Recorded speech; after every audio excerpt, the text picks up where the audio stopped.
Remen, the Real Estate Mortgage Network, has flyers that you can brand to you and your company with different programs and talking points with real estate agents. We've said it before, we say it again. You ought to use them. You might get a deal out of it. All you have to do is click this banner right over there. Okay, so LinkedIn was bought by Microsoft for $26 billion.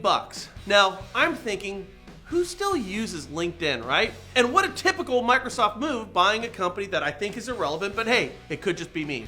But here's the thing. They have 414 million users, which I'm a user and I haven't been there for years. But nevertheless, 414 million users, that comes out to $62 per head that Microsoft is paying for. Now, why would Microsoft spend so much money? Well, because they understand that they're in the information business, which, by the way, you are in the information business. So when you buy leads, generate leads, you must also work those leads, because that's where your success either blossoms or wilts. Just food for thought. Okay, so check this out. Very interesting here. The CFPB is going on a PR campaign. Now, PR stands for public relations, and it's the thing that the likes of Jim Baker, O.J. Simpson, Ken Lay, Bill Cosby, Oscar Pistorius, and LeBron James do because people don't like them. The reason for the CFPB's PR campaign is because the CFPB is a new agency with a mission and mandate that requires direct engagement with American consumers, according to them. So, the truth is, they've blundered enough moves where those who know about them don't like their track record with consumer protection, as seen by the latest of 130 bills intended to revamp or get rid of them.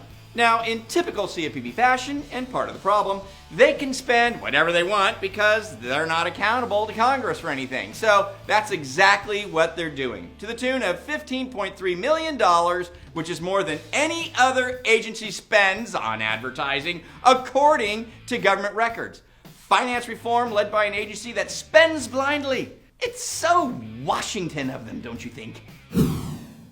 Now, this is totally cool. Check this out, guys. In London, which is about the most expensive real estate in the entire world, is selling what's called the Little White House. Now, it's called the Little White House because it's like the White House, but it's little.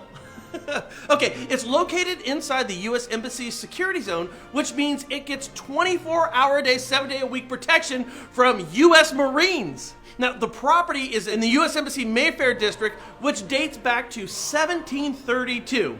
So if you have 2.5 million pounds, or about 3.6 million US dollars, you can own a little house, a mini White House in downtown London, that's inside the U.S. Embassy compound, protected by U.S. Marines. I've got to say, guys, this is probably the coolest home for sale in the history of the world. There's a lot of talk that Hillary Clinton is going to have Elizabeth Warren as her running mate. Now, as you can imagine, the one thing they have in common is, according to a Hillary Clinton interview with Bloomberg, is a disdain for Wall Street. Which again, according to Clinton, means they're committed to protecting the Consumer Protection Bureau and also protecting Dodd-Frank and the regulations that were put in place.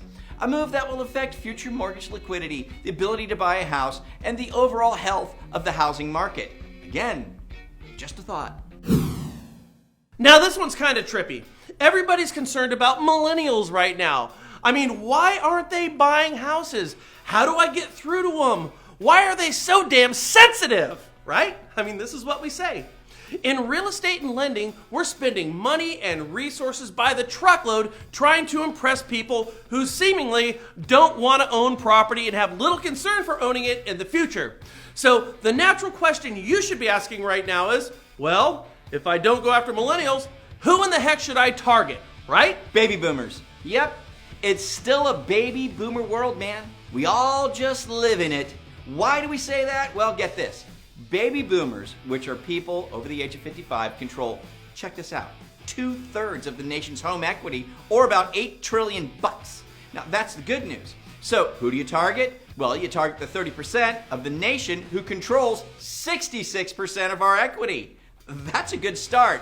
Now, the bad news. Nearly all of the baby boomers who were surveyed said that you should own a home, that it's a good idea, even if you don't have kids, but the boomers are, by and large, content with where they live at this moment. Meaning, they own their homes and they don't want to borrow, and more importantly, they don't want to move or sell.